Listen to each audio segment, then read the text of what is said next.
சுவாமிகள் என்ன பண்றார், தன்னுடைய மனைவியை அழைச்சிட்டு வர்றார் கோயிலுக்கு. அம்மா என்ன கொண்டு வருவாங்க, சுவாமி தீர்த்தம் கொண்டு போவார். சுவாமினா நீலக்கநாயனார். கையில மலர் கொண்டு போவார், சந்தனம் கொண்டு போவார். அம்மை கையில பஞ்சகவ்யம் கொண்டு போனாங்க. பஞ்சகவ்யம் சுவாமிக்கு அபிஷேகத்துக்கு ரொம்ப நிறைவானது. பஞ்சகவ்யம், இந்த பஞ்சகவ்யத்தை அம்மா கலையத்தில் கொண்டு போனாங்க. சுவாமி அபிஷேகம்லாம் செய்து அலங்காரம்லாம் செய்து முடிச்சார். இப்போ எங்கேயோ சுவாமி வெளியே போயிட்டார். மேலே ஒரு சிலந்தி கூடு கட்டி இருந்தது. இங்கே கர்ப்பகிரகத்துக்கு அம்மா வெளியே நிற்கணும், இப்போ பெண்கள் உள்ளே போக முடியாதே.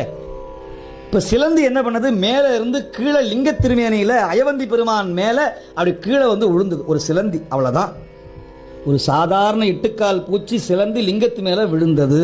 பார்த்தாங்க, சிவசிவா சிவசிவா என்ன அபச்சாரம், எங்கள் பெருமான் நம்ம உடம்புல விழுந்தா எப்படி தட்டி விடுவோமோ அதுபோல அந்த பெருமான் அல்லவா என்று சொல்லி நேராக கர்ப்பகிரகத்துக்கு உள்ளே போனாங்க. உள்ளே போய் கையில் தட்டல, வாயினால அப்படி உஃப்னு ஊத்துனாங்க. இந்த சிலந்தி கிளப்புகள் விழுந்துருச்சு.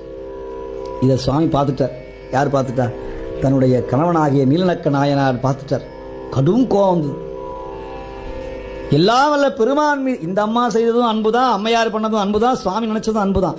யாரை கேட்டு பெருமான் மீது உமிழ்தனை, உன்னுடைய சுவாச காற்று எச்சில் பெருமான் மீது படலாமா, நீ இனிமேல் புறகு, இனிமேல் உன்னோடு நான் வாழே, நீ கோயிலே இரு அப்படின்னு சொல்லி கோயிலே நிற்க வச்சு விட்டார். இந்த அம்மா அழுகுறாங்க, ஓன்னு அழுகுறாங்க. வீட்டுக்கு போக முடியாது, கணவன் கோச்சிக்கிட்டார்.